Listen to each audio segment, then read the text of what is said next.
lagi, katakan oleh kuasa darah-Mu. Oleh kuasa darah-Mu, Kau telah tebus hidupku. Kekudusan-Mu melingkupiku. Kasih-Mu mengalir memulihkan hidupku. Sungguh besar anugerah-Mu, Kau selamatkan hidupku. Ku menjadi ciptaan yang baru oleh kuasa darah-Mu. Ku menjadi ciptaan yang baru oleh kuasa darah-Mu. Mari kita masuk di dalam doa. Kami bersyukur ya Tuhan, karena kuasa darah-Mu, Engkau menjadikan hidup kami lebih berarti ya Tuhan. Mungkin selama ini ya Tuhan, kami tidak berkenan kepada Engkau ya Tuhan. Kami selalu melakukan perbuatan yang melanggar daripada perintah firman-Mu ya Tuhan. Tapi biarlah pada pagi hari ini Tuhan, dengan kerendahan hati kami boleh menghadap kepada Engkau ya Tuhan. Biarlah kami boleh melepaskan segala kesombongan, kemegahan hati kami ya Tuhan. Karena kami tahu Tuhan, kami tidak ada apa-apanya di hadapan Engkau ya Tuhan. Terima kami Tuhan, apa adanya ya Tuhan. Dan ampuni segala pelanggaran dan dosa kami ya Tuhan.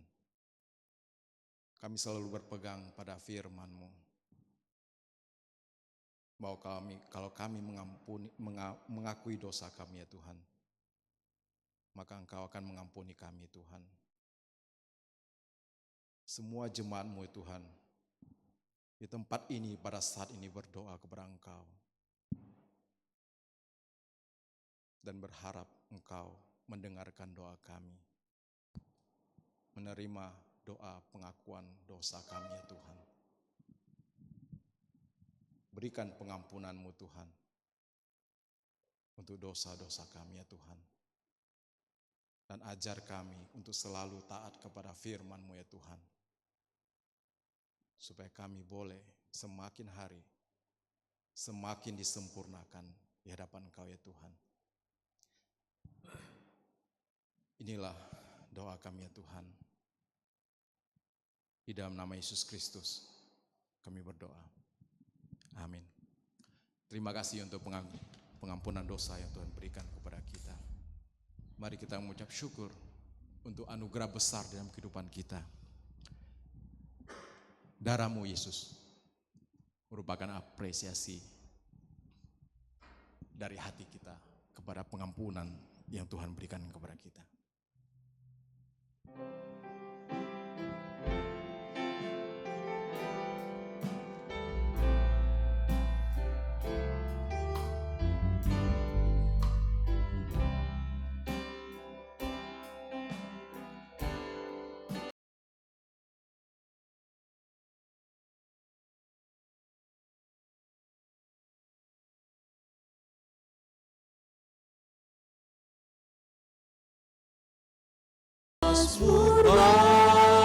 Bagimu, karena ku tahu ku telah ditebus oleh curahan darah-Mu.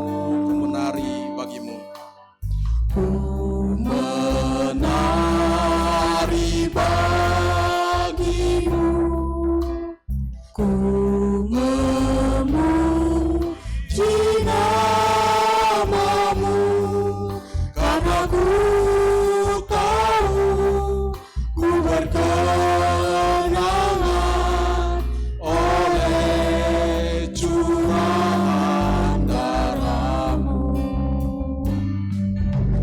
darah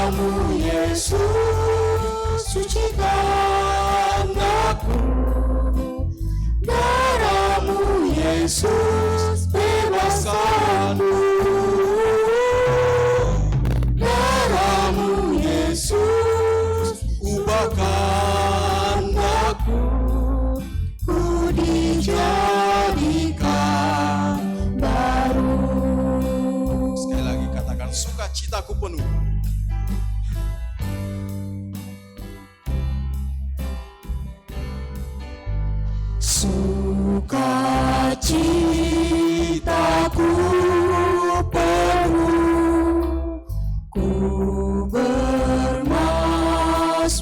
bagimu, karena ku tahu ku telah ditebus oleh curahan darah-Mu. Ku menari bagimu Tuhan.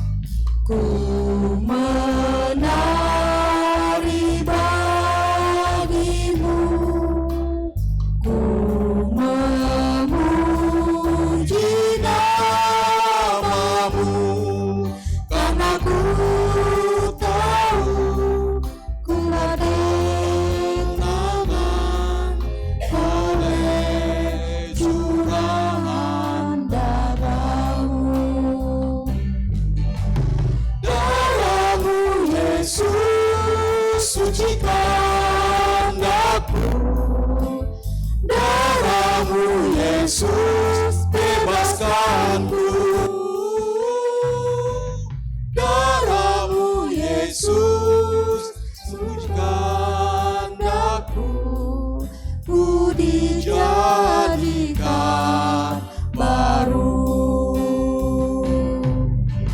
Darah-Mu Yesus sucikan aku, darah-Mu Yesus bebaskanku, darah-Mu Yesus sembuhkan aku, ku dijadikan baru, ku dijadikan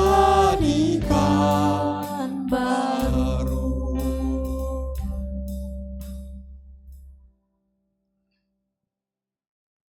Jemaat saya undang untuk bangkit berdiri. Bersama-sama kita akan mendengarkan berita anugerah dari Tuhan. Mazmur nomor 103 ayat 12 sampai ayat yang ke-13.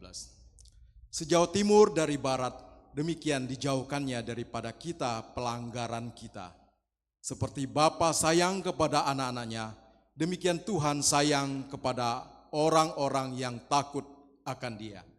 Demikian berita anugerah dari Tuhan. Silakan duduk.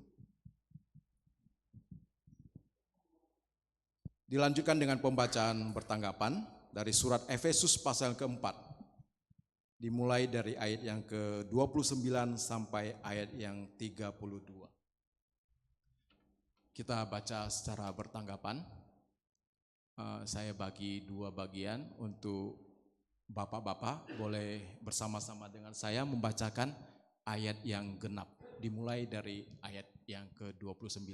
Demikian diikuti oleh ibu-ibu dan saudari-saudari sekalian. 1, 2, 3.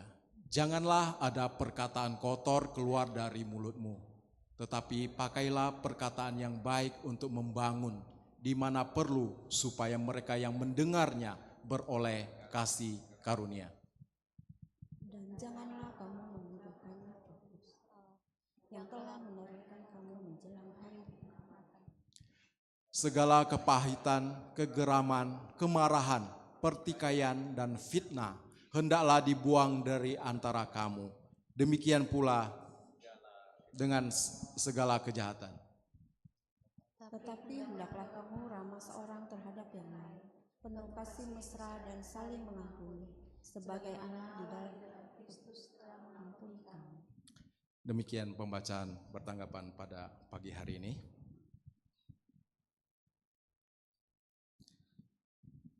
Kita sebentar lagi akan mendengarkan uraian firman Tuhan dengan tema komunikasi yang saling menguatkan. Nanti kita akan mendengarkan uraian firman Tuhan yang akan disampaikan oleh pendeta Simon Stevi. Mari kita mempersiapkan hati kita untuk menerima firman Tuhan dengan satu pujian. Tuhan, aku rindu.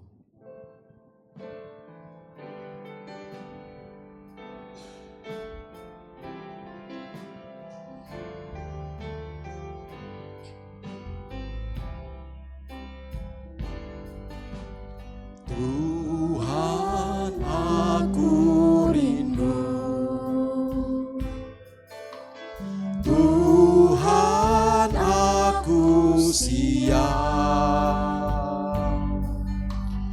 Penuhi aku dengan roh-Mu, ku rindu lawatan-Mu. Tuhan aku rindu. Tuhan aku rindu, Tuhan aku siap. Penuhi aku dengan roh-Mu, ku rindu lawatan-Mu. Ku rindukan Kau hadir di sini saat ini, Tuhan. Ku rindukan Roh-Mu mengurapi saat ini, Yesus. Sekali lagi, Tuhan aku rindu. Jemaat saya undang untuk bangkit berdiri. Tuhan aku rindu, Katakan, Tuhan aku siap. Tuhan aku siap. Penuhi aku dengan roh-Mu, ku rindu lawatan-Mu. Ku rindukan Kau hadir di sini saat ini, Tuhan. Ku rindukan Roh-Mu mengurapi saat ini, Yesus. Sekali lagi katakan, ku rindukan. Ku rindukan Kau hadir di sini saat ini, Tuhan. Ku rindukan Roh-Mu mengurapi saat ini, Yesus. Saat ini, Yesus. Mari kita berdoa. Saat ini Tuhan, kami hadir untuk mendengar suara-Mu. Berkata-katalah, karena kami bukan sekedar mau mendengar, tapi memahami, dan tidak berhenti di dalam pengertian, tapi melanjutkan di dalam perbuatan. Sehingga kami boleh menjadi komunitas yang mengakar, menjadi kuat dan berdampak karena komunikasi yang tepat. Sesuatu kekuatan yang bukan digerakkan dari luar, tapi dari dalam, karena hati kami beria-ria oleh karena kasih karunia Tuhan. Berkata-katalah ya Allah, karena kami mau mendengar. Kiranya Tuhan dengan Roh yang Kudus mencerahkan pikiran kami, sehingga kami tidak duduk di sini pulang dengan tidak mendapatkan sesuatu, tetapi Engkau melengkapi kami untuk menjadi alat berkat Tuhan. Terpujilah Engkau yang sudah memanggil kami. Di dalam Putra-Mu Yesus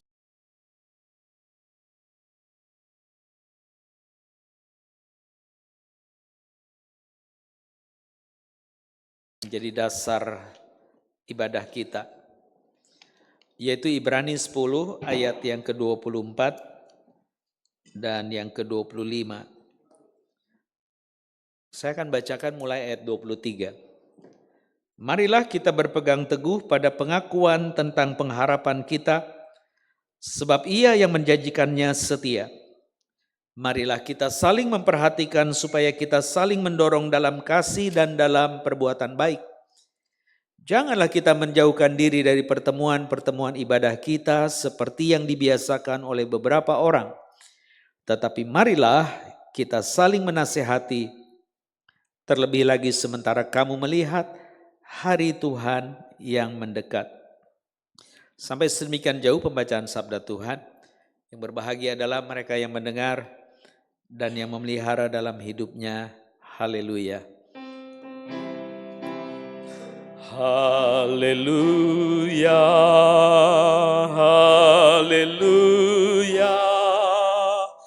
haleluya.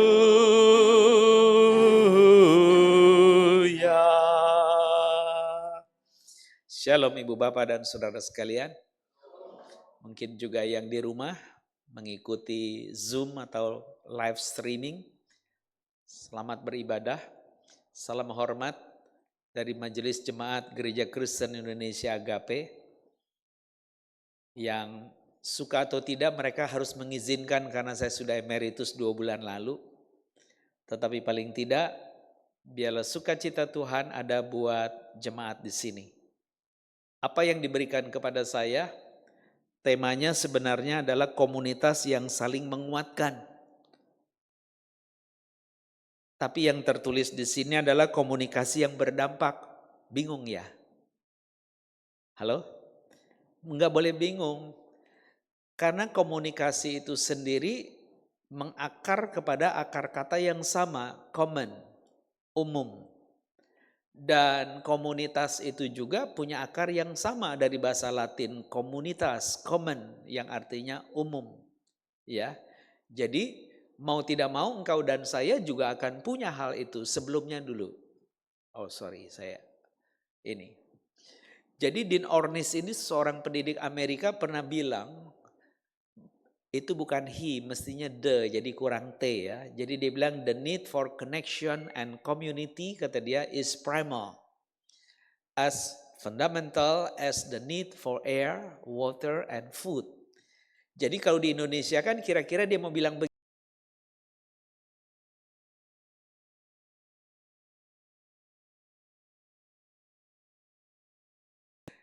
Kebutuhan akan keterhubungan dan komunitas merupakan hal yang utama. Sama mendasarnya seperti kebutuhan seseorang akan udara, air, dan makanan. Nah, di kebaktian 1 saya sudah menggarisbawahi, kita sepakat nih. Kira-kira orang sudah menghirup oksigen, terus enggak makan dan minum, hidup enggak dia? Hah? Belum tentu sih. Kecuali seumur-umur gitu kan, nah baru mati. Nah sekarang kalau orang makan minum tersedia tetapi udara nggak ada. Hah? Bukan mati, nggak kemakan itu, nggak ada guna disajiin gitu kan, karena orangnya bakal mati. Jadi kalau begitu orang yang hidup itu adalah orang yang membutuhkan udara, membutuhkan air dan membutuhkan makanan, setuju kan? Nah kalau Anda dan saya menjadi komunitas gereja Tuhan GKI Philadelphia, suka atau tidak kita harus membangun yang utama. Apa? Terkoneksi. Kenapa? Karena Anda dan saya suka atau tidak adalah sebuah komunitas. Namanya Jemaat Gereja Kristen Indonesia Philadelphia. Putra kedua dari Gereja Kristen Indonesia Gloria Pinangsia. Putra pertama yang mana?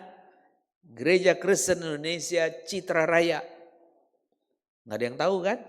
Ya wajar karena baru datang. Tapi kalau Anda mengikuti sejarahnya Gereja Kristen Indonesia Pinangsia ya, Gloria itu Yung Yao Tang ya, kalau bahasa Mandarin. Dia punya anak pertama di Citra Raya, sudah dewasa. Sekarang dia punya anak lagi, mulai dewasa, namanya Philadelphia. Karena di sana image-nya besar ya. Jadi Citra Raya, Citra itu kan image ya, gambar yang besar. Di sini rada kecil supaya nggak kerasa kecilnya diapain? Oh kita saudara bersaudara Philadelphia. Karena Philadelphia itu dari dua kata, philia, adelphos, itu bahasa Yunani yang artinya kita menjadi sahabat meskipun bukan saudara sekandung. Karena adelphos itu artinya sekandung, satu emak. Brojol dari rahim yang sama. Kita kan gak brojol dari rahim yang sama kan? Ini kelahiran Duri, sana kelahiran Manado. Hah? Oh Batak. Tuh dia marah. Masa gue Manado katanya. Nanti opungku marah gitu kan. Yang sana Pak? Betawi ya? Iya. Oke, sebentar pilkada Pak.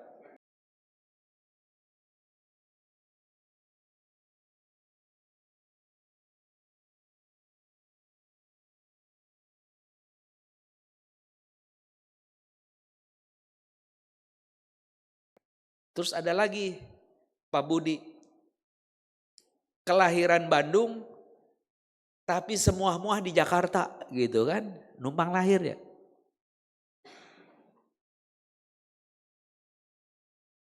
Kita enggak satu rahim.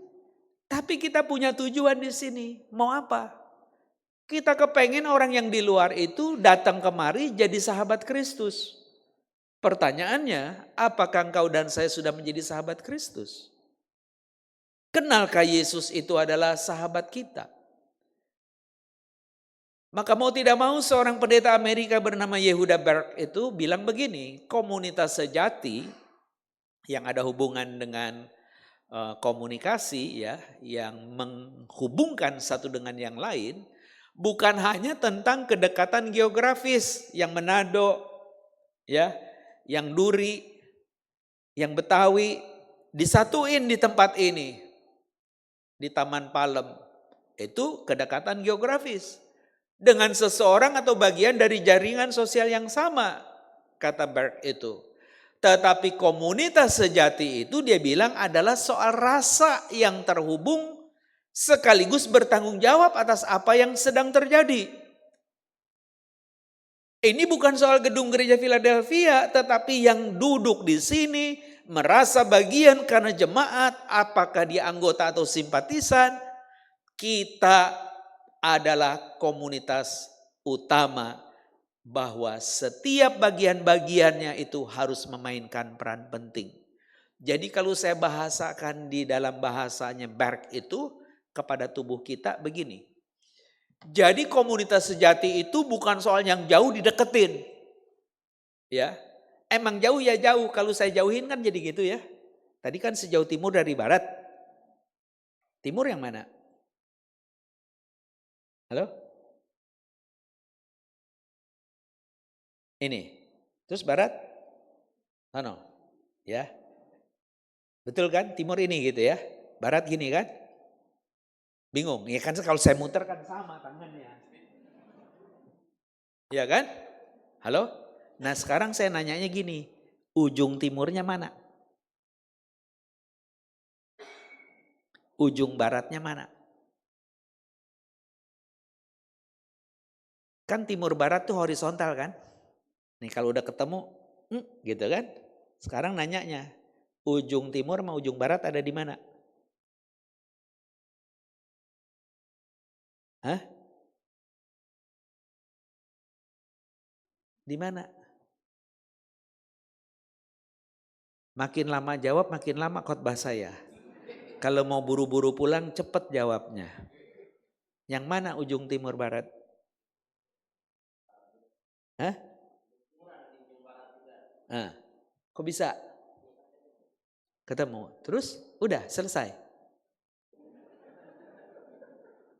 Ternyata sabda Tuhan yang mengatakan sejauh timur dari barat demikianlah dijauhkan segala pelanggaran dan dosa kita oleh Allah. Bukan soal jaraknya. Tapi soal kita yang harus ngebentangin tangan kita seluas-luasnya dan merangkul orang yang tidak kita kenal. Pertanyaan saya yang kedua, apakah engkau sudah mengalami pengampunan Tuhan? Kalau belum, bagaimana engkau bisa mengampuni sesamamu? Nggak bisa. Jadi ketika sejauh timur dari barat menjadi berita anugerah kita, dia mau mengatakan kita itu adalah makhluk yang harus hidup di dalam komunitas sejati, kata Bark itu, yang memainkan peranan penting masing-masing. Tangan ada di atas kan, ketimbang kaki di bawah toh? Halo? Ini loh kan jari tangan saya kan ada di sini, kaki saya kan di sini, ya toh? Tuh, kan nyampe tuh, sama kan? Nah, ketika si tangan ada di bawah, si kaki ada di atas, boleh nggak? Boleh, siapa yang larang kalau dia mau? Dia mau jalan pakai tangannya, kakinya melambai-lambai, boleh nggak? Boleh kalau dia mau. Kalau Anda maksa jalan pakai tangan, ngegenggam pakai kaki, baru dia komplain. Kenapa komplain? Pertama, secara natural aja, jari tangan lebih panjang daripada jari kaki. Betul kan? Karena si kaki buat napak, si tangan buat genggam. Kalau dia buat napak, kaki buat genggam, kan gak kepegang. Apalagi dia megang bakso, mangkoknya masih panas, kan dia bisa lepas. Nah, mulai eling nih. Ini orang Betawi mulai eling nih, saya cerita nih, ya. Nah, terus kalau dia jalan pakai tangan, jarinya panjang, rada-rada kayak orang utan kali ya. Buat menggapai-gapai begitu kan. Halo? Ntar besok gini-gini keluar buntut gitu kan. Wah, cilaka saya. Nah, ketika Anda dan saya mulai sadar bahwa terkadang peran kita bisa beda-beda, untuk hal-hal yang khusus oke. Contohnya apa implementasi di gereja? Bukan majelis, tapi harus memerankan seperti majelis. Bersedia nggak? Hah? Pasti bersedia karena keren kan jadi majelis pakai jas. Oke, sekarang saya putar perannya. Majelis yang berjas karena WC-nya mampet harus dibersihkan. Office boy tidak datang dan dia harus berperan jadi office boy. Mau nggak? Hah? Kenapa jadi begitu jawabnya?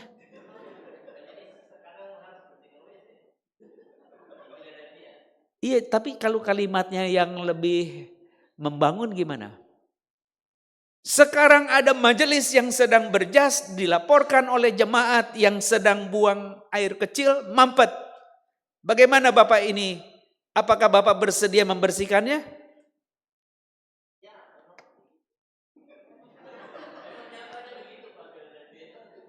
Kepanjangan ya. Kan dibilang siap, siap gitu dong. Langsung ke WC, beresin. Nah, itu tindakan yang tidak wajar tetapi untuk kebaikan dijalanin. Itu namanya berperan, memainkan peran penting yang berguna buat Anda dan saya. Dan itu semua terjadi untuk merawat komunitas yang berdampak karena komunikasinya kuat. Ada WC mampet, denger. Kalau orang budak, WC mampet, oh ya. Lu jangan ketawa aja. Nggak boleh lihat sono, kan lihat sono. Lu jangan ketawa aja. WC mampet. Ya. Kenapa dia ya? Terus kagak taunya budeg. Kan kalau orang budeg nggak ngerti. Ada nggak di gereja orang yang sebenarnya harus mendengar dan menjawab semua tuntutan-tuntutan jemaat? Dia diam aja. Ada. Kenapa ada? Karena lebih ngerugiin dia ketimbang untungin dia. Coba kalau untungin, mungkin dia sabat, cepet. Tapi kalau rugi belum tentu. Belum tentu. Ada contohnya. Tapi sekarang saya mau berhenti contohnya karena ntar nggak selesai-selesai ini ayat. Tapi udah nangkep kan? Kalau Bark mengatakan Anda dan saya sebagai gereja, sahabat Kristus, harus berperan di dalam memainkan masing-masing struktur kita. Engkau dan saya sebenarnya tentang komunitas itu bukan cerita kamu jauh sekarang dekat dan kita kumpul di sini. Bukan soal itu udah real, gak usah diapa-apain lagi. Tapi dia mau bilang komunitas sejati itu karena ada rasa terhubung. Saya harus berperan di sini dan saya bertanggung jawab atas apa yang sedang terjadi, sudah terjadi dan akan terjadi. Dan itu cerita saya sebagai manusia dan ibu bapak. Kalau begitu, komunitas utama kita dan setiap orang perlu memainkan peran pentingnya supaya kita mendatangkan kebaikan. Itu kata Berg. Jadi Rollo May sebagai seorang psikolog Amerika, ya, lumayan nih, umurnya 85 tapi sudah almarhum. Karena kalau dia hidup umurnya 1 abad lebih itu ya. Dia bilang bahwa komunikasi itu menghasilkan komunitas. Yaitu pemahaman, keintiman dan saling menghargai. Ini nyambung Berg. Karena Berg itu mau mengatakan komunitas itu bukan soal yang jauh jadi dekat. Tapi yang jauh itu punya peran masing-masing dan dia akan menunjukkan karyanya. Berdampak kepada komunitas itu sendiri. Lalu karena komunikasi itu kata Rollo May itu perihal pemahaman tentang komunitas itu sendiri. Maka setiap anggota di dalam rujuk komunitas harus intim. Dan saling menghargai. Saya contohin lagi kepada tubuh kita.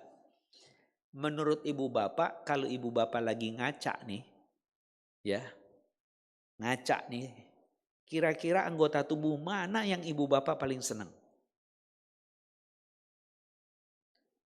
Makin diamnya lama, makin lama juga khotbahnya.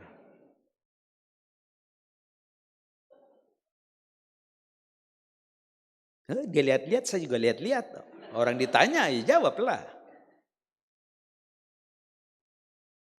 Muka. Iya, belakangmu gak kelihatan. Muka kan banyak Pak, ada mata, ada hidung, ada mulut. Ya, kelihatan telinga, ada alis. Oh, rambut. Nggak ngeledek saya kan udah mulai botak. Oke, rambut ya. Kalau rambutnya habis gimana? Sedih. Berarti statement dia harus gugur ya. Kan yang bagus, kalau hilang kan dicari-cari dong.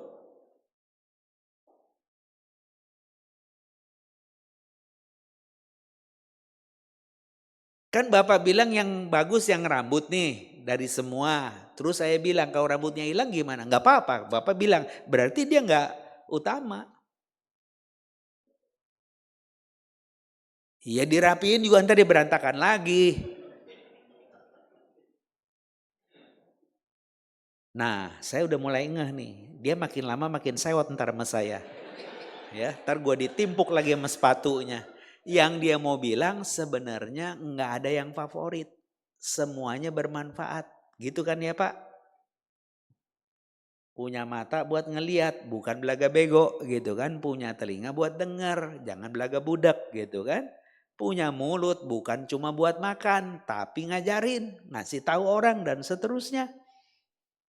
Nah ketika semuanya berperan baik, kata Rollo May itu saling memahami, saling dekat dan menghargai. Tubuh itu sukacita.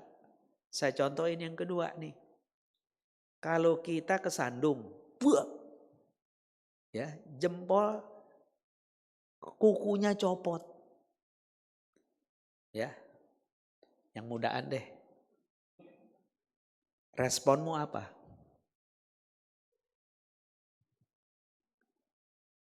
Dia kuku belum copot aja udah kayak kakinya yang copot dah. Hah?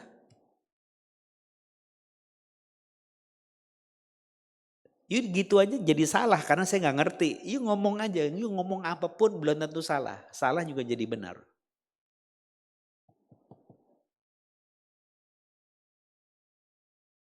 Jadi jelek, kan numbuh lagi.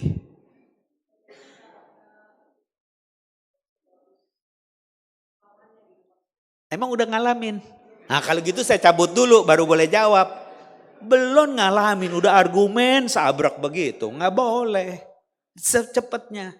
Biasanya kan orang begitu kesandung kan langsung aduh gitu kan. Itu waras. Coba kesandung. Oh nggak apa-apa.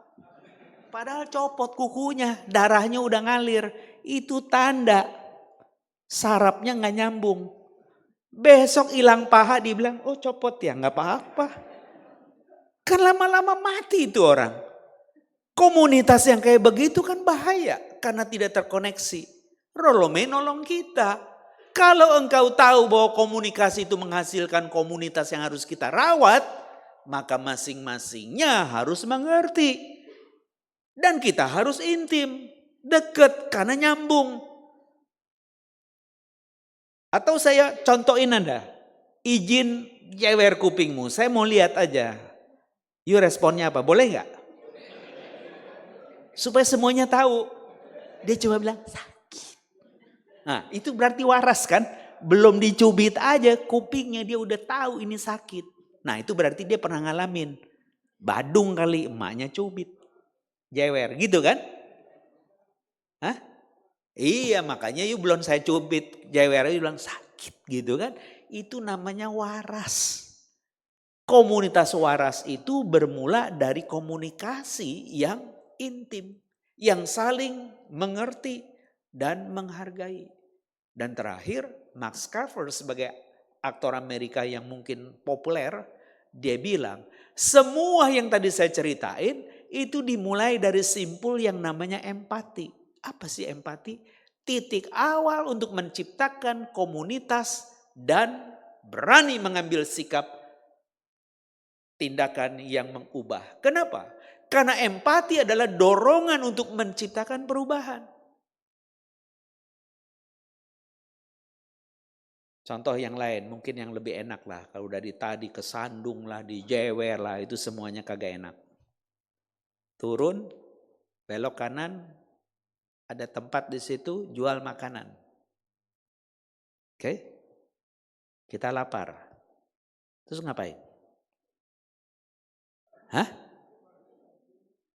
Makan kan? Ternyata duitnya nggak cukup.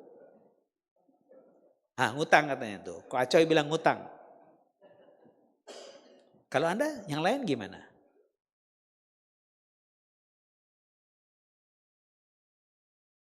Dia ngeliatin saya terus nih. Padahal tadi udah ngobrol dia.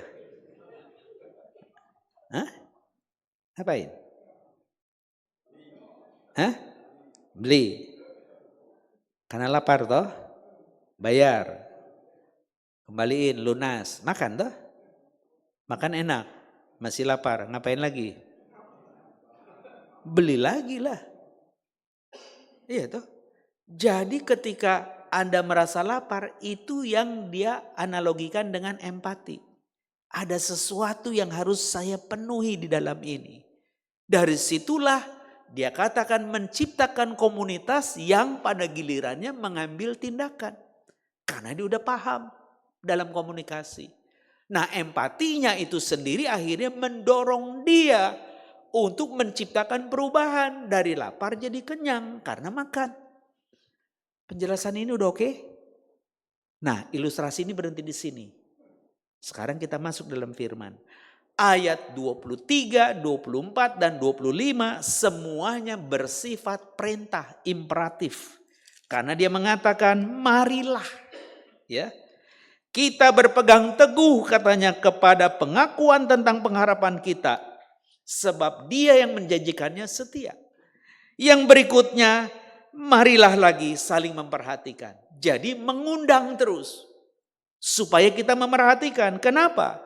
Karena kehadiran engkau dan saya itu supaya peduli satu dengan yang lain untuk saling mendorong di dalam kasih dan perbuatan baik. Kalau begitu dia mengingatkan, melarang, jangan kita menjauhkan diri dari pertemuan-pertemuan ibadah kita seperti yang dibiasakan oleh beberapa orang. Tapi marilah kita saling menasihati terlebih lagi sementara kamu melihat hari Tuhan mendekat. Jadi ketika dia mengatakan jangan menjauh, itu sama seperti kita melepas anggota tubuh. Enggak ada orang yang sebodoh itu. Dia akan merawat anggota tubuh itu baik-baik. Kalaupun terluka, dia obati. Kalaupun sempat putus, dia operasi. Supaya bermanfaat lagi. Dengan kata lain, jemaat ini membutuhkan orang-orang yang peka. Nah sekarang apa sih cerita daripada ayat-ayat ini? Saya akan memulainya seperti ini. Sebenarnya tulisan surat Ibrani itu ya yang ditulis kemungkinan sebelum kejatuhan Yerusalem dan rusaknya Bait Allah sekitar tahun 70 Masehi. Kenapa? Karena tulisan-tulisan dari pasal-pasal ini ya, Ibrani itu, sampai Anda dan saya memahami semua, ada 13 pasal di situ, itu menceritakan tentang sistem korbannya orang Yahudi, ya, tentang Yerusalem dan seterusnya. Berarti kota itu belum rusak dan Bait Allah itu masih ada. Nah, yang dia ceritakan tadi itu sebenarnya di ayat 19 dari pasal 10 itu menjadi awal dengan perikop ketekunan. Dia bilang, jadi saudara-saudara, kita sekarang dengan penuh keberanian dapat masuk ke dalam tempat kudus oleh darah Yesus. Ini cerita imamat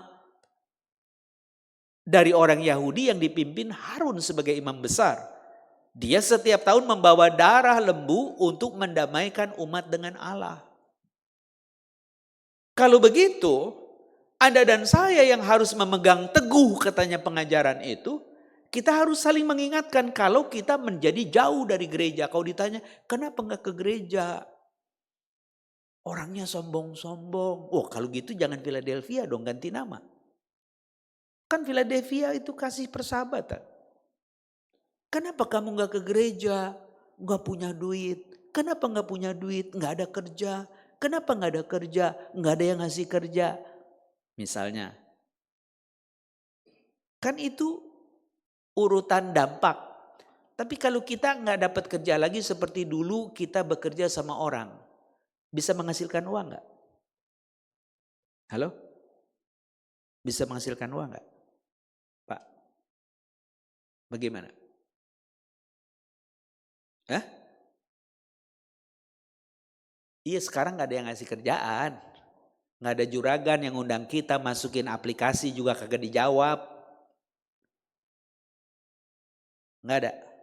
Masa? Hah?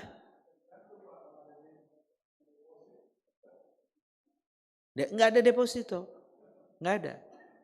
Emang udah gak ada duitnya. Lapar mau beli gak ada duitnya. Jadi lapar kan gak bisa makan.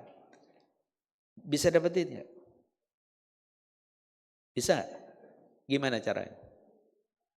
Iya tahu usaha. Gimana usaha? Wujudin dong. Jangan teori melulu. Dari tadi teori terus. Hah? Hah? Saya sering melihat anak-anak di pasar itu. Bu, saya bawain. Si ibu yang terkaget-kaget karena diserobot dikira mau dijambret. Enggak taunya tuh anak ngelihat si emak udah miring-miring begitu kan. Udah biar saya yang bawain. Dia ngarepin apa? Halo? Kemungkinan dia ngarepin upah. Tapi sangat mungkin dia sedang mengharapkan kalau secara etikanya kita komunitas itu mengharapkan belas kasih. Karena dia pun tergugah melihat emak itu nenteng tas berat begitu. Sendirian, tua, dia mau tolong. Apakah dia waktu nolong itu dia ngarepin duit? Kok dia ngarepin duit, gak dapet duit, dia marah-marah. Tapi kalau dia mau menolong orang, dia akan tolong. Sampai itu emak-emak itu cuma bilang, nah terima kasih ya, terima kasih. Itu anak bilang apa? Terima kasih juga. Tuh langit nonton. Engkau tidak dapat uang dan apapun dari dia, langit itu ngeliat. Karena itu gaya hidup kita yang terhubung terus, merawat komunitas. Besok orang mengasihi kita tanpa kita minta. Pasti itu. Kok bisa? Yang punya langit kan Tuhan. Masalahnya apakah engkau anggota umat Tuhan yang dimiliki? Kalau bukan, ya pantas saja kalau gak dapat. Tapi kalau engkau adalah anggota tubuh Kristus yang katanya oleh darahnya itu engkau didamaikan dan seterusnya.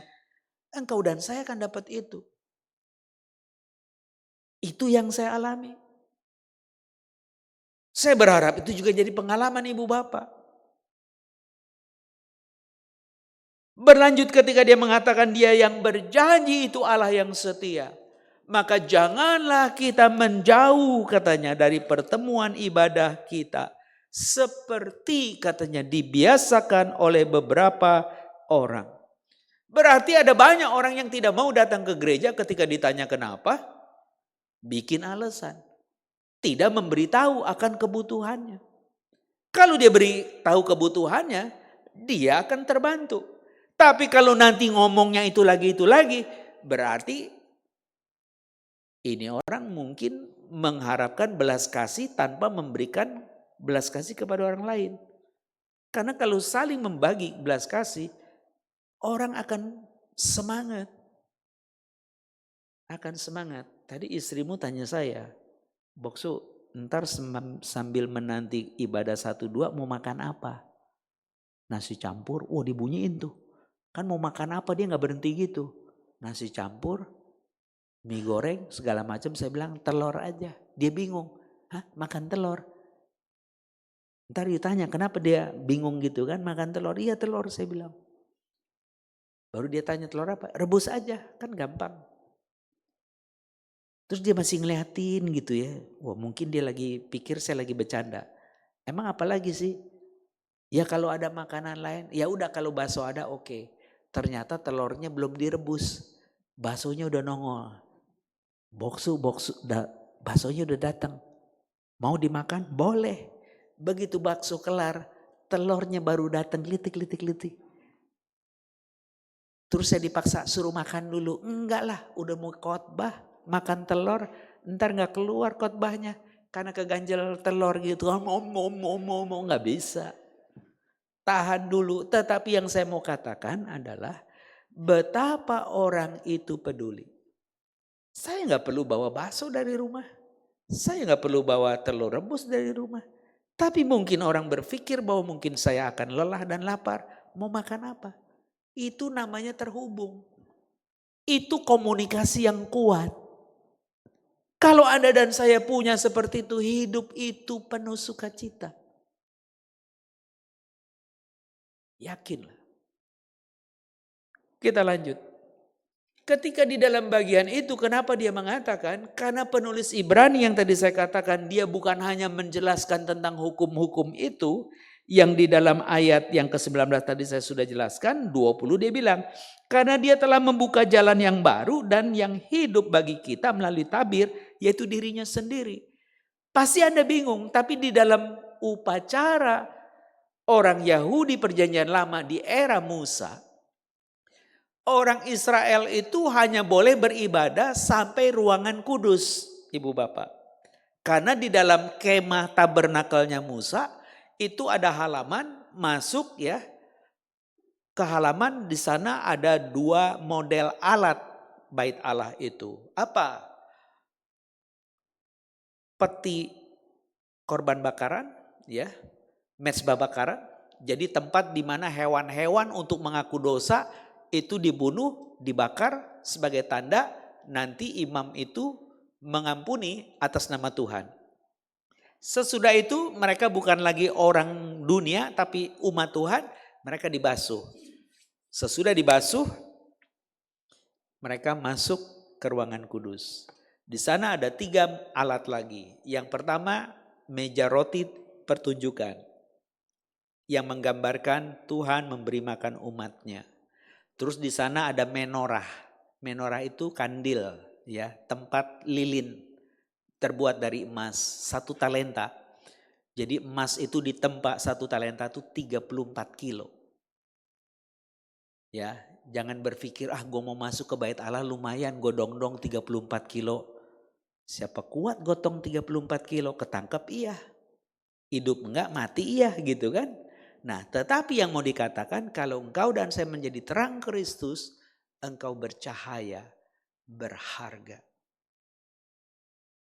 Terus yang ketiga itu ada mezbah ukupan. Tempat imam itu menaruh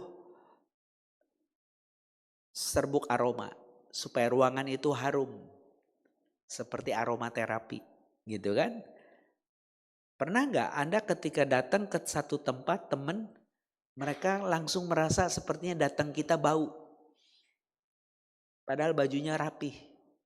Mungkin tuh simbol itu orang datang nyebelin. Tapi ada orang yang mungkin bajunya juga compang-camping, tapi begitu dia kelihatan mukanya langsung, ayo sini masuk. Nggak ada lu nggak rame katanya. Pernah dapat pergaulan seperti itu? Kalau seperti itu artinya apa? Engkau bagaikan aromaterapi yang memberikan kesegaran. Nah, aromaterapi itu tembus ke tabir di ruangan Maha Kudus. Di ruangan Maha Kudus itu ada peti perjanjian. Tutupnya emas semua. Tapi wadah bawahnya itu ada kayu hitam yang dilapis emas. Isi peti perjanjian itu ya ada 3. Loh batu yang berisi hukum. Terus? Halo? Gak ada yang tahu ya? Kesian amat ya. Roti mana sebagai tanda bahwa Tuhan pernah merawat umatnya, dan tongkat Harun yang bertunas. Bahwa lewat keimamatan ini Israel akan selama-lamanya menjadi umat Allah. Nah, ibu bapak, setiap tahun 1 kali imam besar Harun itu masuk ke ruangan Maha Kudus membawa darah hewan untuk dipercikan di peti perjanjian. Bahwa Israel selama-lamanya akan menjadi umat Tuhan. Meskipun dia berdosa, karena dia datang bertobat dan memohon pengampunan, maka Tuhan berbelas kasih. Gambaran ini disimpulkan lewat penulis itu mengatakan bahwa darah domba lembu jantan itu simbol yang nanti akan genap di dalam darah Yesus sebagai anak domba Allah. Kalau begitu dialah pendamai kita. Kalau dia pendamai kita, berarti kita harus hormat kepada sang pendamai kan? Kalau dia sudah datang sebagai pendamai dan kita mengabaikannya, kita membiarkannya, itu namanya tidak sopan. Kalau tidak mau dibilang sebagai orang yang jahat. Nah, untuk mengingatkan orang-orang jangan jatuh ke sana, dibuatlah catatan ini. Dan ayat yang tadi saya bacakan itu ibu bapak ya. Pasal 10 ayat 23 sampai 25 sebenarnya adalah untuk menegaskan ayat 26 sampai 29. Saya bacain ya 26 sampai 29 pasal 10 itu.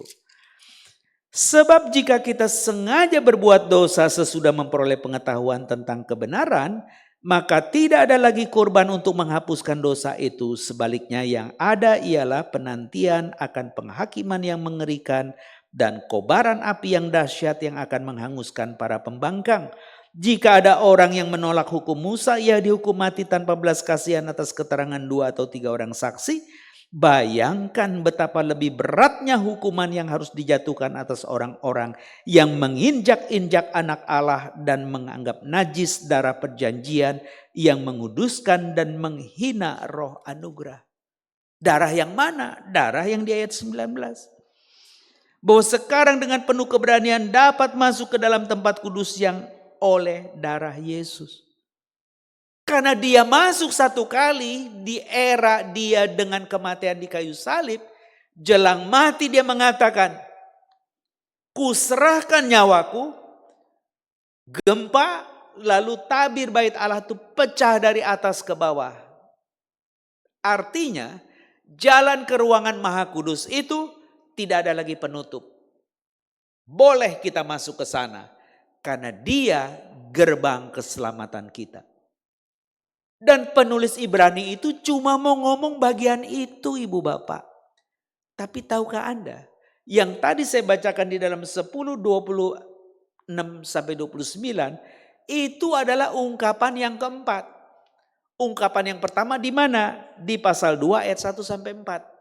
Saya bacain ya supaya Anda nanti menyimpulkan seperti itu. Pasal 2 ayat 1 sampai 4. Jadi panjang tapi saya nggak akan jelaskan. Saya hanya ingin membacakan kenapa penulis itu begitu sistematik menulisnya. Karena itu kita harus lebih teliti memperhatikan apa yang telah kita dengar. Supaya kita jangan hanyut di bawah arus, sebab kalau firman yang dikatakan dengan perantaraan malaikat-malaikat tetap berlaku dan setiap pelanggaran dan ketidaktaatan mendapat balasan yang setimpal, bagaimana kita akan luput jikalau kita menyia-nyiakan keselamatan yang sebesar itu yang mula-mula diberitakan oleh Tuhan dan ditegaskan kepada kita oleh mereka yang telah mendengarnya. Allah juga meneguhkan kesaksian mereka dengan tanda-tanda dan mujizat-mujizat dan dengan berbagai-bagai penyataan kuasa dan pemberian Roh Kudus yang dibagi-bagikannya menurut kehendaknya. Dia menegaskan di bagian itu adalah perihal keselamatan yang benar. Lalu dilanjutkan di pasal 4 ayat 12 sampai 13. Pasal 4, 12, 13 peringatannya seperti ini. Sebab firman Allah yang mencatat tadi yang saya bacakan itu hidup dan kuat dan lebih tajam daripada pedang bermata dua manapun. Ia menusuk sangat tajam sampai memisahkan jiwa dan roh, sendi-sendi dan sumsum. Ia sanggup menilai pikiran dan niat hati kita. Tidak ada satu makhluk pun yang tersembunyi di hadapannya, sebab segala sesuatu telanjang dan terbuka di depan mata Dia yang kepadanya kita harus memberi pertanggungan jawab. Kalau begitu engkau yang sudah mendengar penjelasan saya dan mengabaikannya, kita bukan nunggu diselamatkan, dihukum. Lalu bagian yang ketiga di pasal 5 ayat 11 sampai pasal 6 ayat 8. Panjang nih ya, tapi sabar ya. Saya butuh 3 menit nih ngebaca.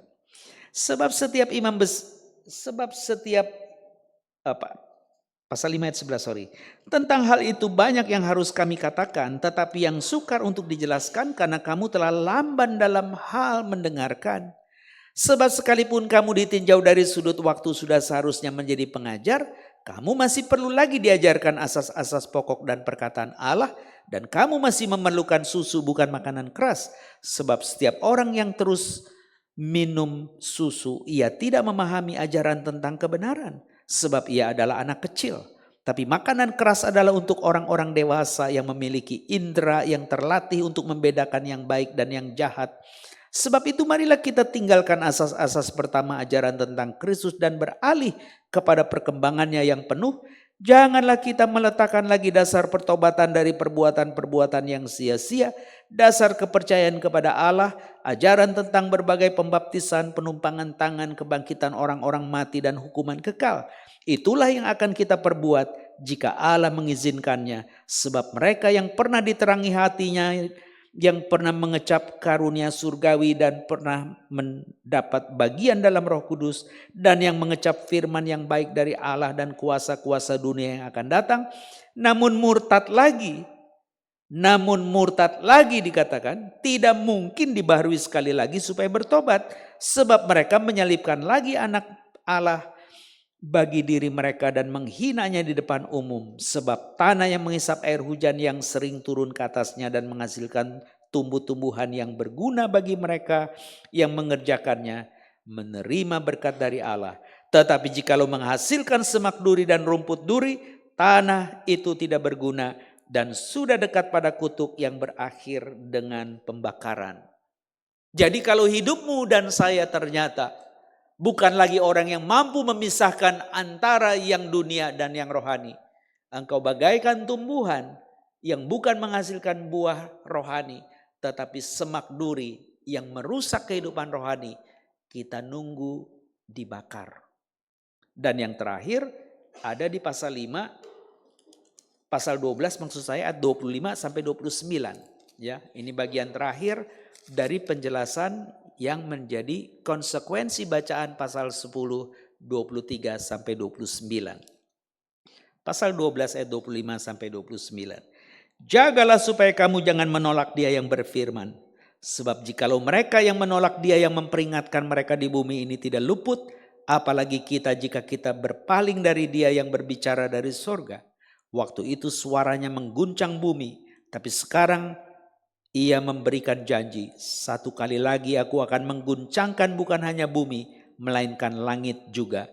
Ungkapan satu kali lagi menunjukkan kepada penggantian dari apa yang terguncangkan, yaitu apa yang dijadikan supaya apa yang tidak terguncangkan tinggal tetap. Jadi karena kita menerima kerajaan yang tidak terguncangkan, Marilah kita mengucap syukur dan beribadah kepada Allah menurut cara yang berkenan kepadanya dengan hormat dan takut, sebab Allah kita adalah api yang menghanguskan. Anda bisa bayangkan, firman Allah yang mencatat bahwa Dia sudah menjadi anak domba Allah yang tersembelih. Kita harus pegang dan saling mengingatkan, karena begitu Anda menolak dengan sebutan murtad, tidak ada kematian Kristus yang kedua. Berarti Anda tinggal nunggu kematian seperti semak duri yang akan dibakar. Jadi firman Tuhan yang luar biasa Ibrani ini mengingatkan kita dengan tema komunitas yang berdampak dengan mengandalkan komunikasi yang kuat. Ini sesuatu yang menggarisbawahi kita. Mari kita hidup saling peduli. Karena dengan cara itulah Dia boleh melengkapi dan memberkati kita. Sebagai bagian akhir saya, apa kesimpulannya? Jadi komunitas yang kuat dengan komunikasi yang berdampak itu mengingatkan supaya engkau tetap berpegang teguh kepada apa yang Dia janjikan. Jangan murtad. Yang kedua, tidak melanjutkan ritual yang nampaknya saleh tetapi sejatinya menolak anugerah Allah. Maksudnya, kita melakukan ibadah minggu, menyanyi, berdoa, dengar firman, suruh diri, suruh ngaku, pengakuan iman dan seterusnya. Tapi hidup gak ada yang berubah. Gak ada yang berubah. Itu kesalehan palsu. Kita jangan seperti itu dikatakan. Kesimpulan yang ketiga, supaya engkau dan saya tekun di dalam ibadah. Bagaimana ceritanya? Barangkali kita bisa berdiskusi nanti di kelompok kecil kita. Dan saya dengar nanti 24 November akan ada hamba Tuhan yang memimpin kebaktian penyegaran iman gitu ya. Betul ya? Namanya mirip-mirip saya. Cuma kalau saya Stevie dia stay free, ada R-nya. Ya. Kalau Anda mau lihat bedanya, datang 24 November. Saya nggak di-endorse sama dia, tapi saya ngingetin Anda supaya Anda belajar sabda Tuhan itu. Bahwa apa yang tadi kita baca itu bukan sekedar soal komunikasi dan komunitas. Rawatlah yang oleh darah Kristus kita memiliki hidup baru. Yang di dalam petunjuk hidup baru yang tadi kita baca bersama Efesus 4 itu, apa sih yang dia katakan? Kalau saya boleh kutip sedikit ya, dia bilang begini, supaya kamu yang dibaharui dalam roh dan pikiran dan mengenakan manusia baru dan seterusnya, dia bilang buanglah dusta dan berkata benar seorang kepada yang lain, karena kita adalah sesama anggota. Apabila kamu menjadi marah jangan berbuat dosa, jangan matahari terbenam dan sebelum padam kemarahanmu. Dan janganlah beri kesempatan kepada iblis. Sebaliknya yang tadi kita bersama-sama. Orang yang mencuri janganlah ia mencuri lagi. Tapi baliklah ia bekerja keras dan melakukan pekerjaan baik dengan tangannya sendiri. Supaya dia dapat membagikan sesuatu kepada orang yang berkekurangan. Janganlah perkataan kotor keluar dari mulutmu. Tapi pakailah perkataan yang baik untuk membangun di mana perlu. Supaya mereka yang mendengarnya beroleh anugerah. Janganlah mendukakan Roh Kudus Allah yang telah memeteraikan kamu menjelang hari penebusan. Segala kepahitan katanya, kegeraman, kemarahan, kegaduhan dan fitnah hendaklah dibuang dari antara kamu. Demikian pula segala kejahatan. Tetapi hendaklah kamu ramah seorang terhadap yang lain, penuh kasih mesra dan saling mengampuni, sebagaimana Allah di dalam Kristus telah mengampuni kamu. Itu yang dikatakan di ayat 24 Ibrani. Yang dia garis bawahi apa? Supaya kita saling memerhatikan, kita saling mendorong dalam kasih dan dalam perbuatan baik. Kiranya Tuhan akan terus mencerahkan hati dan pikiran ibu bapa. Menjadi bagian yang melengkapi kita. Bahwa dengan komunikasi yang kuat, kita bisa menjadi komunitas yang berdampak. Karena dengan kutipan tadi saya sudah memperlihatkan keterhubungan antara komunikasi dengan komunitas. Karena punya akar kata yang sama, common, umum, publik, sama. Berarti di dalam kesamaan sebagai manusia, mari kita peduli anggota satu dengan yang lain seperti tubuh kita, biarlah gereja ini juga menjadi sahabat Kristus yang menolong engkau dan saya selaku komunitas yang berdampak karena komunikasi kita kuat. Tuhan memberkati kita. Mari kita berdoa. Tuhan yang baik, barangkali sabda ini banyak mengulang ayat, karena memang tulisan daripada Ibrani itu menjelaskan tentang kecukupan dan supremasi Kristus sebagai anak domba Allah yang mengangkut dosa isi dunia. Kiranya Tuhan menyertai supaya percakapan kami yang panjang lebar ini cukup untuk kami memahami bahwa pada gilirannya kami terdesak dengan empati supaya terjadi perubahan karena kami mulai mengambil tindakan yang terdorong dari nilai-nilai pengampunan-Mu sehingga hati yang penuh syukur tergetar untuk mewujud nyatakan kehendak rencana-Mu. Tuhan berkati umat-Mu di sini yang di dalam pergumulan mengalami sesuatu yang tidak mudah. Yang lemah tubuh dan sakit. Ibu Sweeping yang kami dengar sakit sudah seminggu. Besok dia ingin memeriksakan ke dokter. Tuhan tolong sehingga Ko Acai juga mendapatkan keberanian untuk percaya kepadamu bukan dengan motif apapun kecuali hati yang penuh syukur. Rubahlah cara hidup sehingga keluarga ini juga boleh memuliakan Engkau. Kami berdoa juga untuk anak-anak-Mu yang butuh pendidikan dengan kecukupan biaya. Berkati mereka ya Tuhan, supaya mereka juga dapat mendidik anak-anak menjadi pribadi yang kuat. Bukan hanya percaya kepadamu, tapi mewujud nyatakan percaya di tengah kehidupan mereka, baik di keluarga, di jemaat maupun di masyarakat. Berkati hubungan suami istri, orang tua anak, maupun mertua menantu atau kakek nenek dan cucu-cucu di tempat ini. Supaya mereka juga berkarya bagi kemuliaan nama-Mu. Berkati juga usaha anak-anak-Mu yang tidak selalu mudah untuk menjalankan. Kami menitipkan juga Pak Budi selaku bagian dari kemajelisan. Biarlah Kau berkati usahanya. Bengkel yang harus dia terus putar. Kiranya Kau berkati Miki Jaya. Menjadi bengkel yang juga bukan sekedar memperbaiki yang rusak menjadi pulih. Tapi barangkali itu menjadi gambaran bahwa lewat kehidupan Pak Budi. Banyak orang dipulihkan. Yang mungkin juga sudah rusak karena tabrakan, konflik, kepentingan, pikiran yang tidak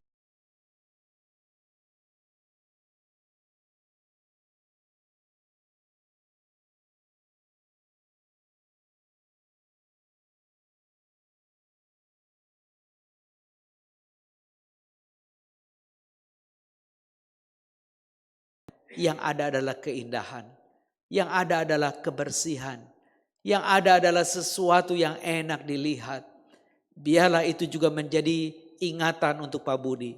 Mengapa dia juga harus berlelah-lelah, bersusah-susah hari ini menjalankan usahanya. Berikan semangat yang dari Engkau sehingga dia mengerti kenapa dia ada dan ditempatkan di sini.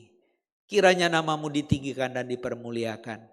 Berkati majelis jemaat di sini, berkati orang-orang yang terlibat di dalam kepemimpinan, supaya mereka juga tidak berpangku tangan, sebaliknya mereka menjalankan tugas panggilan dengan penuh tanggung jawab. Terima kasih Tuhan, biarlah apa yang dikerjakan oleh anak-anak-Mu melalui jemaat ini, sungguh menyenangkan hati Engkau ya Bapa. Kiranya Engkau berkenan mendengar seru doa kami. Kami juga menitipkan pemerintahan kami. Biarlah Engkau sertai Presiden Prabowo Subianto maupun Wakil Presiden Gibran Rakabuming Raka. Biarlah mereka berdua sehati sepikir dan tidak disalahgunakan oleh banyak orang yang iri dan marah. Sebaliknya mereka boleh sehati sepikir di dalam Dewan Kabinet, Dewan Menteri, di mana semuanya berkarya untuk mewujud nyatakan amanat penderitaan rakyat. Rakyat yang tadinya menderita boleh mengalami sejahtera lewat pemerintahan mereka.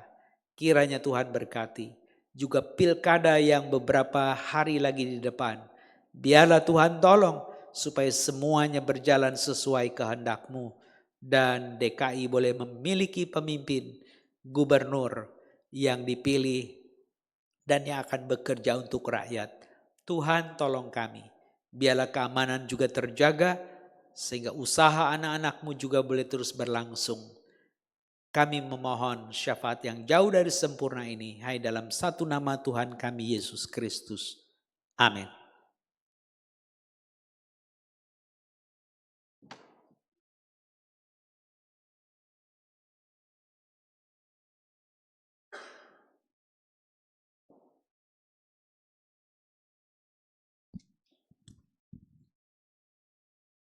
Terima kasih kepada Bapak Pendeta Simon Stevi yang telah menyampaikan firman Tuhan pada pagi menjelang siang hari ini. Kiranya jemaat kita yang merupakan satu komunitas dari gereja Philadelphia ini, kita boleh sama-sama bekerja sama membangun komunikasi yang baik di antara sesama anggota untuk melayani dan membangun gereja Tuhan di tempat ini.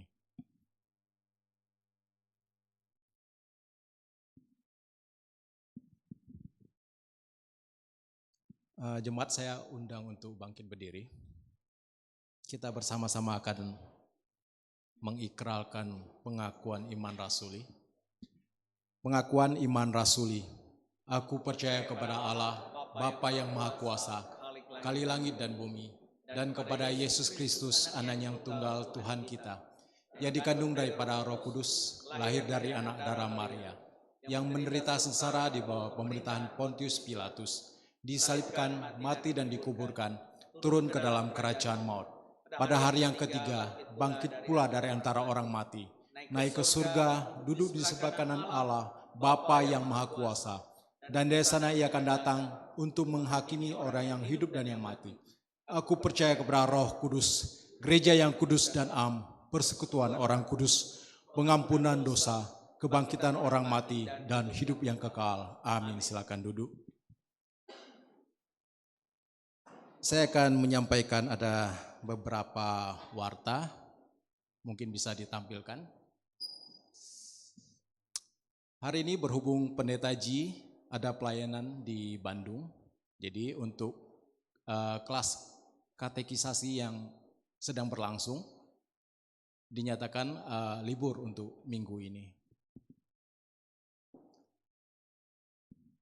Satu lagi berita dari GKI Philadelphia untuk tahun depan itu dipercayakan untuk menjadi panitia penyambut persidangan majelis klasis priangan yang ke-56 yang akan diselenggarakan pada pertengahan kira-kira bulan Juni atau Juli tahun 2025. Nah itu segenap majelis memohon untuk dukungan doa dari setiap jemaat supaya persidangan ini boleh berjalan dengan lancar. Dan mungkin juga nanti dibutuhkan di bagian perlengkapan untuk partisipasi daripada jemaat sekalian untuk mendukung acara ini. Seperti tadi disinggung, untuk minggu depan, yaitu di tanggal 24 November, di jam 5 sore, itu ada ibadah kebaktian penyegaran rohani dengan tema Sehat Membangun Komunitas. Dihimbau untuk setiap aktivis, majelis untuk mengambil bagian di dalam ibadah penyegaran rohani tersebut. Mohon diingat tanggalnya.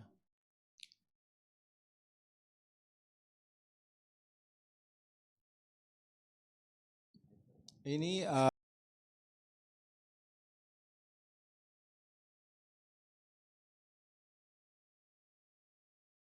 muda ada sedikit event menjelang Natal tahun ini ya. Mereka akan sosialisasikan aktivitas mereka. Saya persilakan. Shalom Bapak Ibu, di Warta kali ini saya ingin menginformasikan perihal acara Natal Pemuda dan Remaja GKI Philadelphia. Di sini saya dipercayai sebagai ketua pelaksana untuk acara yang akan kami jalankan.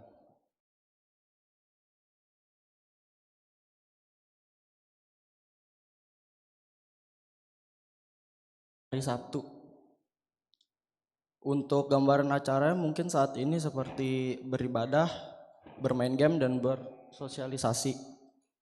Untuk mensukseskan acara ini, kami memerlukan bantuan dan kontribusi dari Bapak Ibu semua.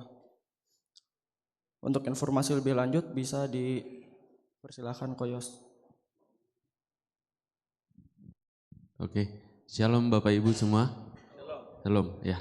Jadi diperjelas lagi aja. Jadi ini kita ada acara pemuda dan remaja gabungan itu kita bakal ngadain kegiatan Natal di salah satu panti asuhan di Asih gitu, panti asuhan Asih di Tangerang. Jadi banyak banget yang memang harus dibutuhkan di tempat tersebut. Jadi banyak untuk panti asuhannya itu lebih ke anak-anak sih. Jadi makanya kita open donasi yang dimana kalau memang Bapak Ibu ada pakaian yang memang masih layak dipakai ataupun mainan-mainan waktu anaknya masih kecil atau atau apapun itu bisa disumbangkan ke kita, nanti kita salurkan ke mereka. Sumbangannya itu nanti kita di bawah itu setiap hari Minggu kita bakal ada kotak besar di bagian bawah. Jadi kalau misalkan memang Bapak Ibu pengen tergerak hatinya pengen memberikan tersebut barang-barang ataupun berupa materi dan lain sebagainya, nanti tinggal di kontak aja, ada nomornya di bagian bawah di posternya seperti itu. Oke, sekian seperti itu aja. Terima kasih, shalom. Terima kasih untuk warta yang telah disampaikan. Berikutnya saya akan menyambut beberapa rekan kita yang baru pertama hadir untuk ibadah di siang hari ini. Saya bacakan, ini ada 6 saudara dan saudari kita. Nanti setelah saya bacakan, dipersilakan untuk bangkit berdiri dan jemaat sekalian bisa menyambutnya. Yang pertama itu saudari Natalia Fernanda. Yang kedua itu saudari Holina Okta Nika. Selanjutnya ada saudara Matthew Pearl. Berikutnya ada saudari Jessica Natali.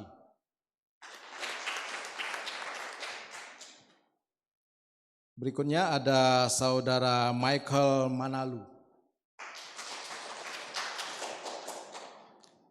Berikutnya yang terakhir saudara Darel Salosaya. Oke, sebelah kiri saya. Kalau yang sebelah sini ini dari satu komunitas ya. Oke, ya saya mewakili jemaat GKI Philadelphia menyambut saudara dan saudari sekalian. Sekiranya kalau misalnya ada kesempatan lain untuk datang beribadah, kami sangat welcome untuk saudara dan saudari sekalian. Terima kasih untuk kunjungannya. Mari selanjutnya kita akan melanjutkan ibadah kita. Kita akan memberikan yang terbaik untuk kemuliaan Tuhan.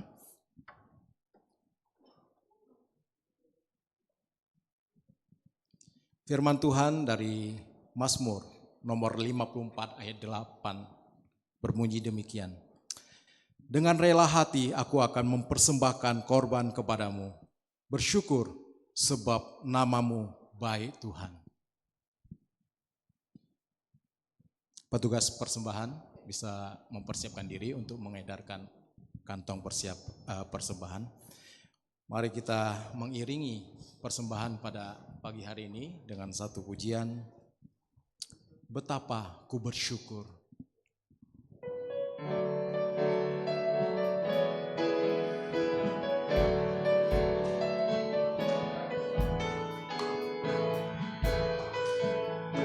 Sambil bertepuk tangan, Betapa ku bersyukur atas segala sambil bertepuk tangan.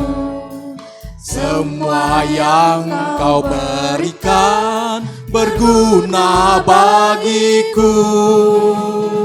Allahku yang mulia, memelihara sempurna. Kau sertai langkahku selamanya. Betapa ku bersyukur. Betapa ku bersyukur atas segala berkat-Mu. Semua yang kau berikan berguna bagiku. Allahku yang mulia, memelihara sempurna. Kau sertai langkahku selamanya. Syukur, syukur, ku bersyukur kepadamu. Puji, ku puji agung namamu. Sembah, ku sembah kesucianmu. Aku ada sebagaimana aku ada hanya karena anugerah-Mu. Katakan, betapa aku bersyukur. Betapa aku bersyukur atas segala berkat-Mu. Semua yang kau berikan.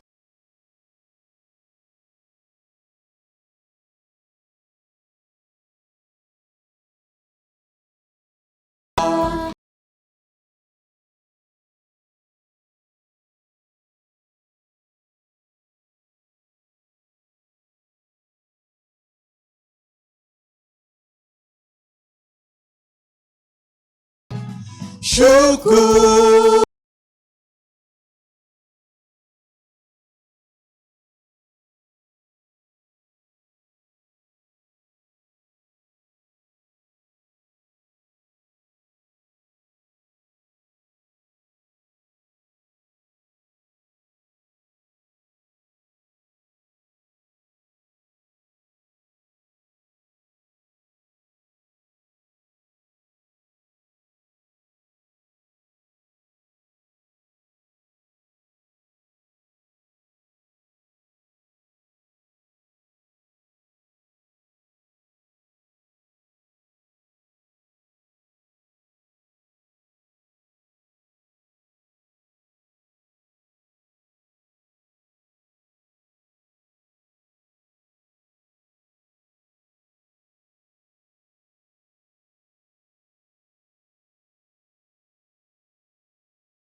Kami merasakan berkecukupan dalam kehidupan kami ya Tuhan, karena kebaikan-Mu ya Tuhan. Terima kasih Tuhan Yesus untuk pimpinan-Mu, khusus untuk jemaat-Mu di tempat ini ya Tuhan. Tuhan, Engkau ajari kami ya Tuhan untuk selalu mengucap syukur untuk kebaikan dan kelimpahan yang Kau berikan dalam hidup kami ya Tuhan. Tolong kami setiap jemaat-Mu ya Tuhan, di dalam pekerjaan kami, usaha kami, Tuhan kiranya Engkau selalu menjaga, memelihara ya Tuhan. Terima kasih Tuhan, kami mau Tuhan memakai kami sebagai saluran berkat untuk gereja-Mu di tempat ini ya Tuhan. Tolong kami Tuhan, segala sesuatu yang kami kerjakan kiranya boleh mendatangkan kebaikan di dalam keluarga kami ya Tuhan. Dan kiranya Tuhan boleh memberkahi dan memberkati ya Tuhan. Terima kasih Tuhan Yesus, kami mau menyerahkan di tangan Kau ya Tuhan. Kehidupan kami di tangan Kau, biarlah Tuhan menjelang akhir zaman ini ya Tuhan, kami boleh senantiasa bersanding dengan Kau ya Tuhan. Dan kami mau menyerahkan iman kerohanian kami kepada Engkau ya Tuhan. Biarlah Engkau memimpin kami terus, hari lepas hari, lebih intim kepada Engkau ya Tuhan. Biarlah kami boleh lebih beriman lagi untuk menyerahkan seluruh kehidupan kami kepada Engkau ya Tuhan. Kami percaya Engkau akan memelihara hidup kami ya Tuhan. Di dalam nama Yesus Kristus kami berdoa. Amin. Terima kasih. Jemaat, saya undang untuk bangkit berdiri sebelum kita menerima berkat dan doa pengutusan. Mari kita akan menyanyikan satu pujian, bahwa setelah kita keluar dari gereja ini, kita tidak tahu apa yang akan terjadi. Tapi biarlah kita menyerahkan hidup kita ke dalam tangan Tuhan. Percaya kepada Tuhan, bahwa Tuhan yang berkuasa untuk memimpin hidup kita.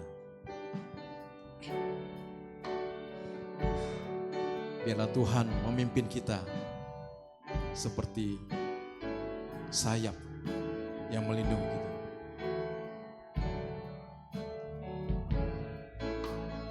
Firman-Mu berkata Kau besertaku, maka kuat roh dan jiwaku.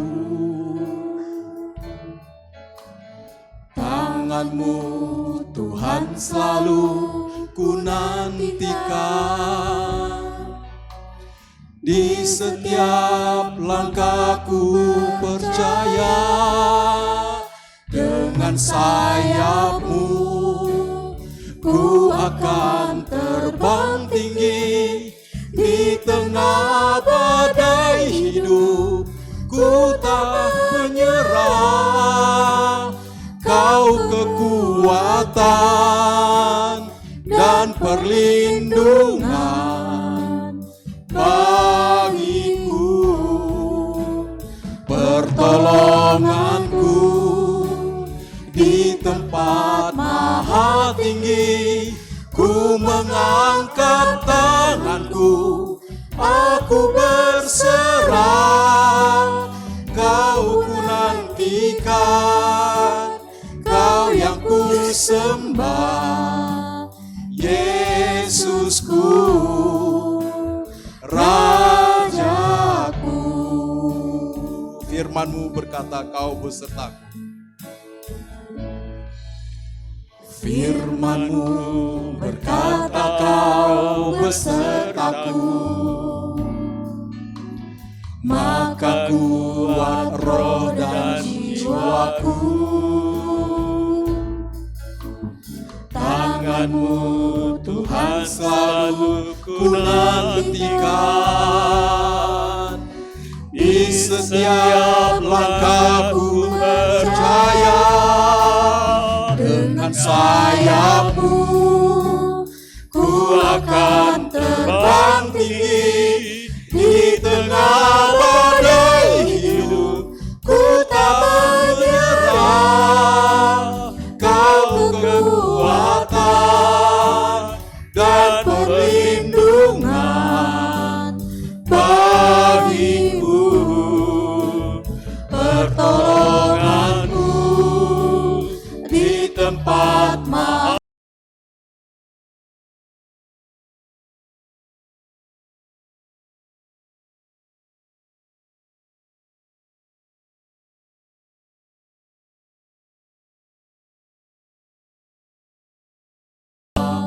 Yesusku,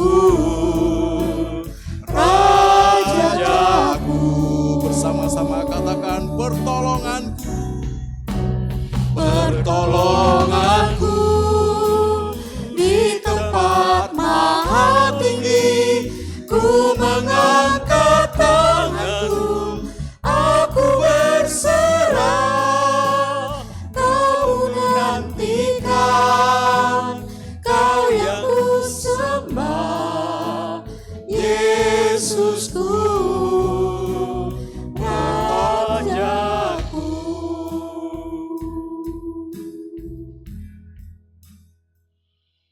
Jemaat, sebentar kita akan berpisah untuk kembali menjadi saluran berkat buat sesama. Untuk itu arahkanlah hatimu kepada Tuhan. Kami arahkan hati kami kepada Tuhan. Jadilah saksi Kristus. Syukur kepada Allah, Terpujilah Tuhan. kini dan selama. Pergilah dan terimalah berkat Tuhan. Kasih karunia dan damai sejahtera dari Tuhan kita Yesus Kristus. Kasih dari Allah Bapa yang setia dan tidak berubah. Di dalam persekutuan Roh-Nya yang kudus, yang sudah melahirbarukanmu untuk senantiasa hidup baru dengan tuntunan sabda yang diilhamkan Roh Kudus, boleh menolong engkau dari hari ini, bahkan menyertai engkau sampai berjumpa dengannya sekarang dan selama-lamanya. Amin.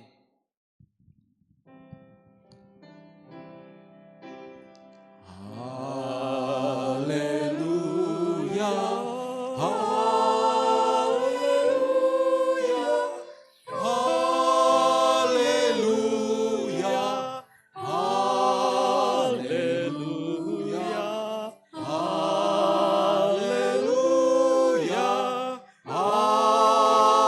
amin, amin,